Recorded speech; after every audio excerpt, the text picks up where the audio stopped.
Hi, if you are trying to learn Zephyr RTOS, then you're in the right place. In this series, I will show you how to create real working application with Zephyr RTOS, as well as some tips and tricks. If you are interested, stick around.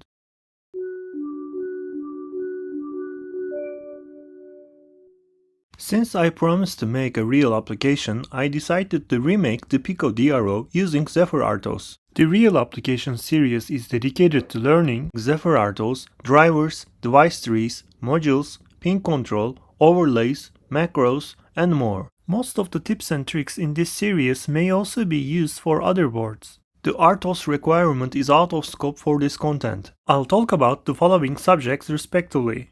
Just by the way, I am assuming you have watched the previous episodes. Since we have already initialized the project in the last episode, I will pass on that part.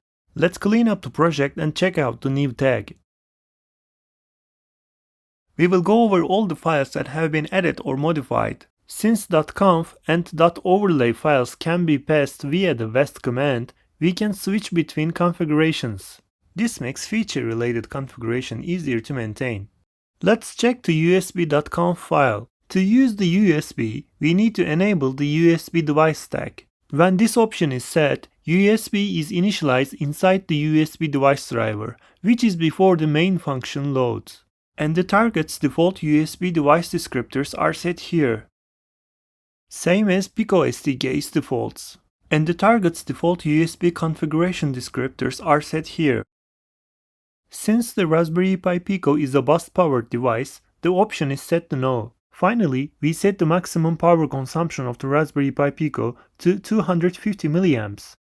And let me show you where to find default console output is set to.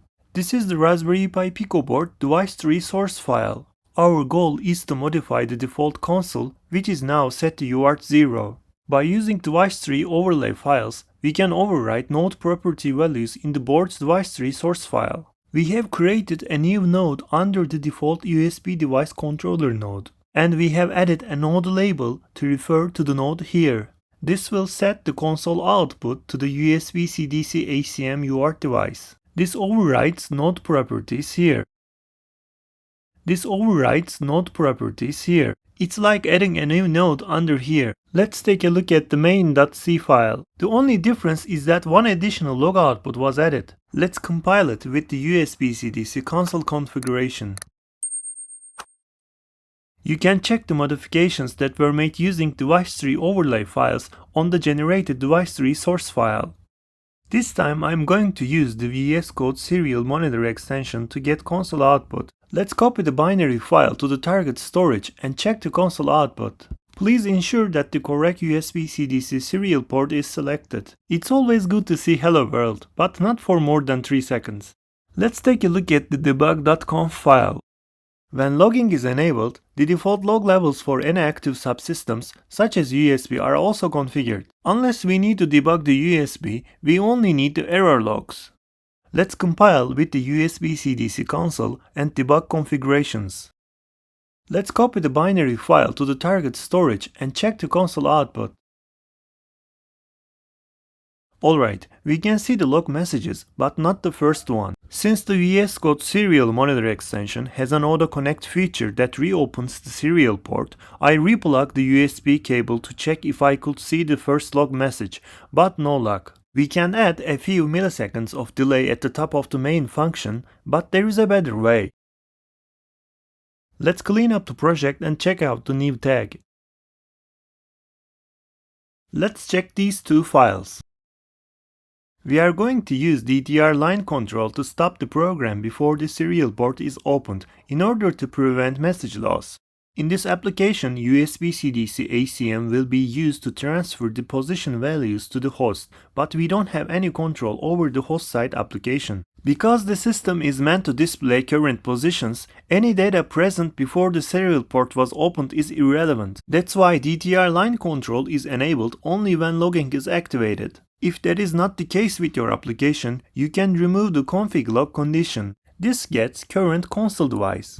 This checks whether the console device is compatible with the CDC ACM UART device, which we set here earlier. In other words, it checks whether the console is redirected to USB or not. By the way, if you want to initialize the USB in the main function as shown, either to add error handling or for hardware-related reasons, please make sure to disable USB initialization at boot. Finally, we enabled the line control option, which is required for DTR line control. This option is included in debug.conf because it is needed along with logging for this application. Let's compile with the USB CDC console and debug configurations. Let's copy the binary file to the target storage and check the console output. The DTR line is disabled at the beginning and enabled after USB is plugged.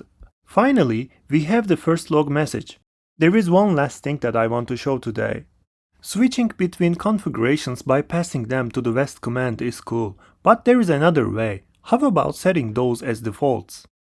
I already checked out the new tag. Let's check these two files.